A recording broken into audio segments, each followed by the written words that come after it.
Hey everybody, how's it going, boys? Scholarship We here. Welcome back for more Road to the Questcape. It's been it's been a long period of time since I recorded episode 3. Now I just got episode 3 put out this past week, so actually there's not much time between that episode and this episode getting put out. But between the filming of that episode, that was back in May, and this is now at the end of July. Unfortunately, with me, I kind of go in streaks on Runescape. Now I'm getting back into it. Me and my friend, we've just been really going crazy on it. I've really been in the quest mood, so I'm kind of hoping that maybe even by the end of the summer or really early into the fall, I'll be at the end of this road to the Questcape. But again, just kind of depends on what mood I'm in. I played a lot of Xbox One and a lot of N64 or whatever earlier this summer, and now I've been more into RuneScape. So, with that happening, now I've done quite a few more quests. Since last time, I didn't get that many levels. There are actually very few levels, only a couple of skills, and they weren't very significant. I did some clue scrolls, so I've acquired some money, but not piles of money. Hasn't really changed too much. But I have completed 11 quests since the last video or whatever. So, but anyway, let's look at the bank quick. Run over here. I got my Robin Hood hat on, so that's why I won't see that here. This page hasn't really changed very much at all compared to the last video. Maybe it's a little bit more organized. I did get some discs of returning and half full wine jugs or whatever, but that's really about it as far as I can remember. This page, maybe my cash stack went up a bit. Most of this hasn't changed. I did buy a dragon chain body. I've always wanted to have one of those. I always wanted to have kind of the full dragon set, except for the med helm. The med helm's ugly. I didn't bother buying that. I'd rather just use like a warrior helm or anything else, honestly. Anything besides the dragon med helm. That thing just screams like level 60 combat noob to me. You know, you see the guys with like dragon med helms, granite plates, rune plate legs, and like a G-Maul or something. I don't know. That's not me. I mean, G-Mauls are cool. I'm not saying that they're not, but that outfit just wasn't cool. Next page. I don't think anything has changed here, honestly. Maybe these teletabs have gone up or down from the farm runs, and maybe these logs, but that's about it. I haven't trained too much magic or fletching. I've been kind of putting that off because I wanted to do more quests and kind of advance this series.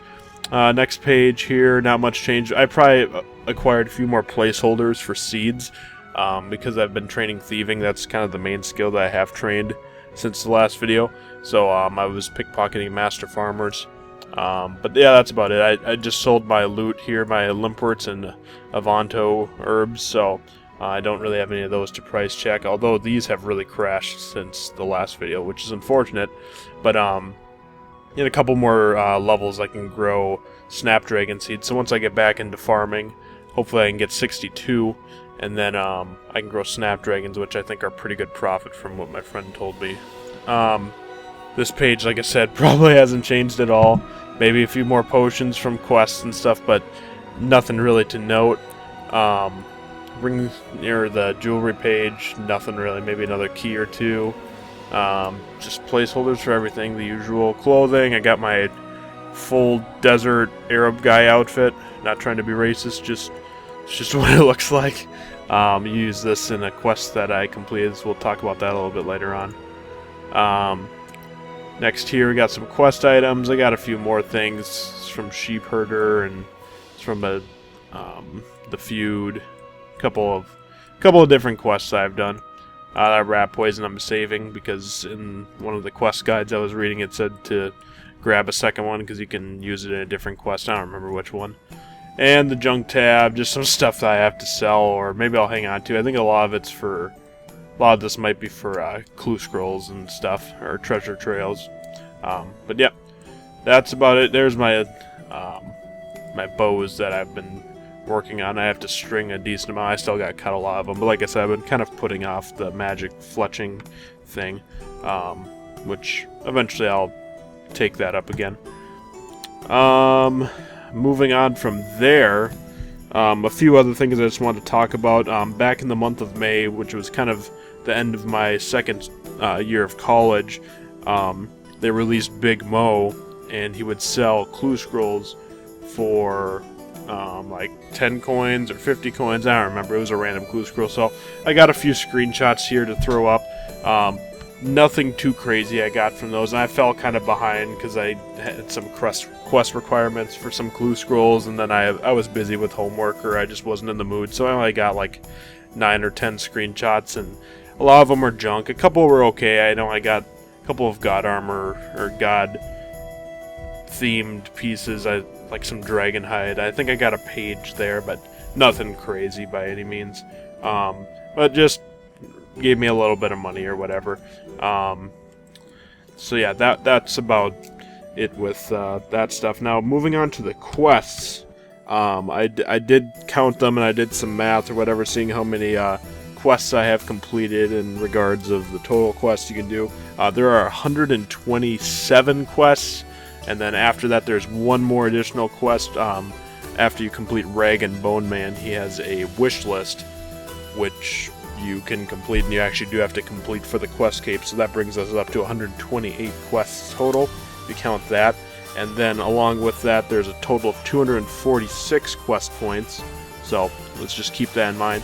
But since last time, I have completed 11 more quests. Now I have a total of 100 quest points out of 246, so that's pretty good. That's kind of where I wanted to stop. Once I hit 100, I was like, okay, yeah, that's good enough, you know. Then we'll kind of cut off that section there, and then I wanted to film this video or whatever. So we're definitely past the kind of third of the waypoint. I counted, and I believe I have completed a total of 54 quests, 54 out of 128, so obviously more than a third of the total quests, and obviously more than a third of the total quest points. So that's really cool. In terms of quests that I have completed since then, the first one is Big Chompy Bird Hunting, which basically you help this ogre way south of the border, way down by Castle Wars. You help him create a bow and hunt chompy birds and lure them, basically.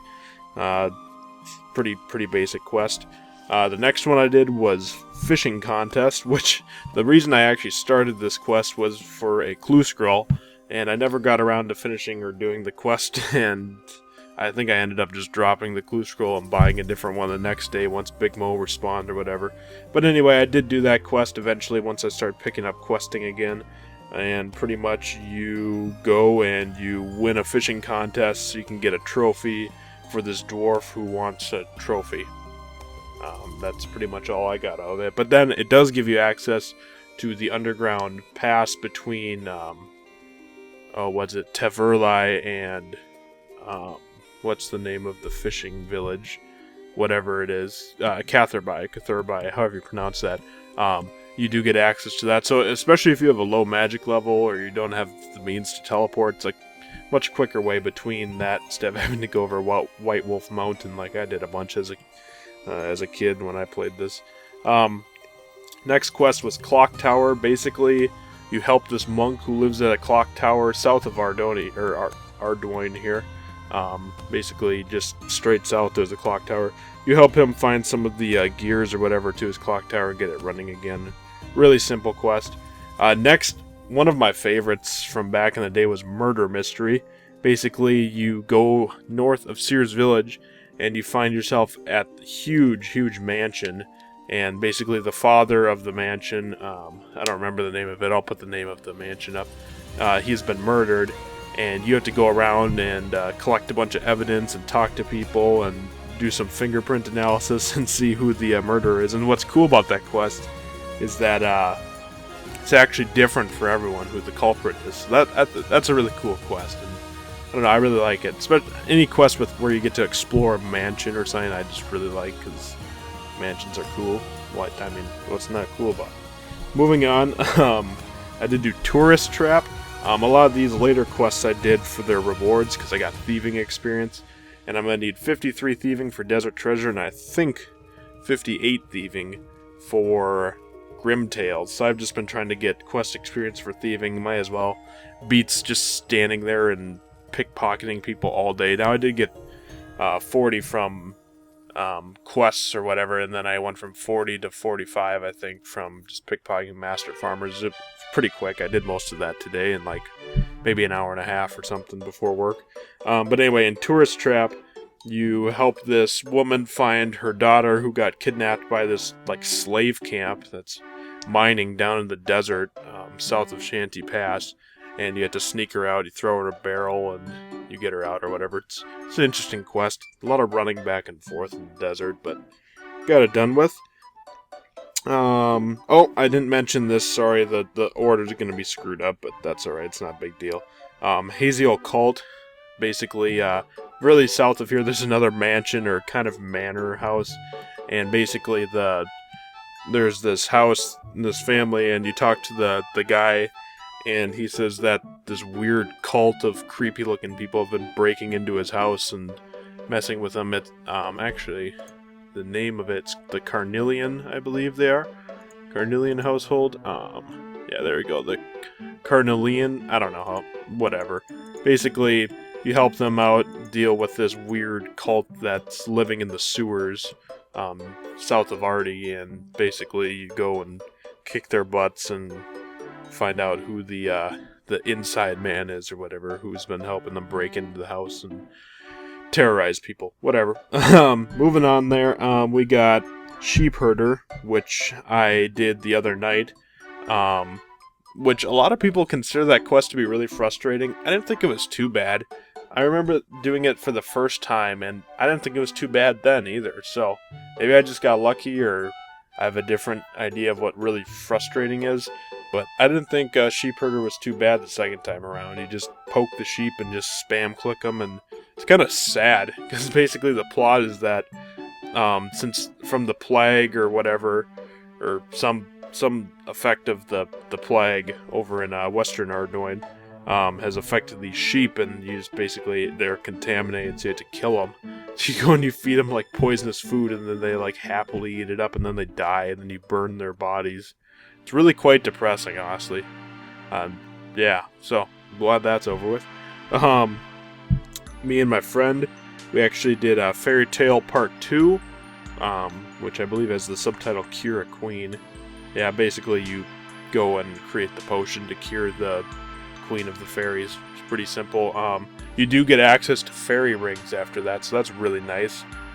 Definitely a useful perk from that, and we got some thieving experience, or we got some experience that we could put into a skill, so I put it into thieving. I think that was it.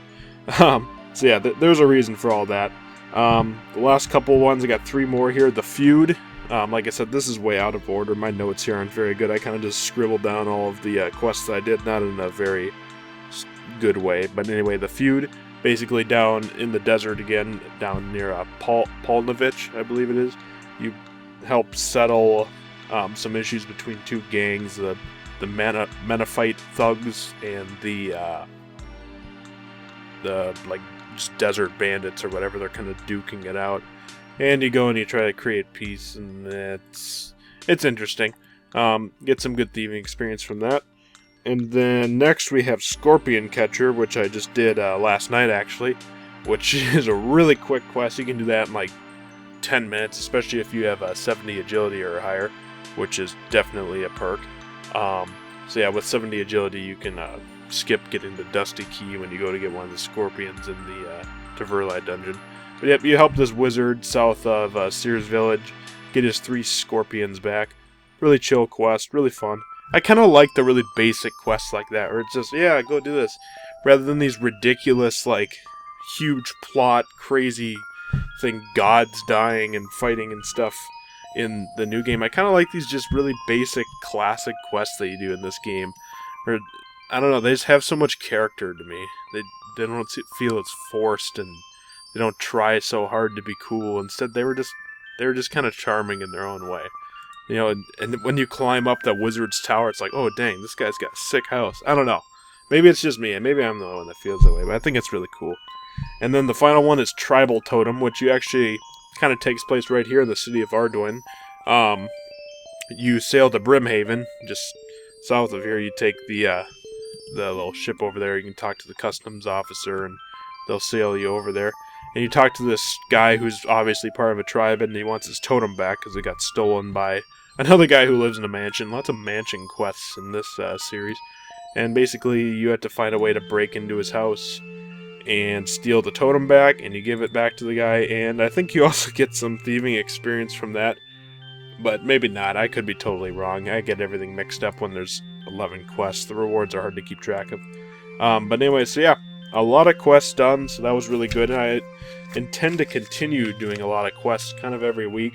If I could turn this into like a weekly thing, that'd be fantastic. Now, editing them and stuff, that might be kind of tough. We'll see. But tomorrow night, my friend and I are planning on doing Underground Pass.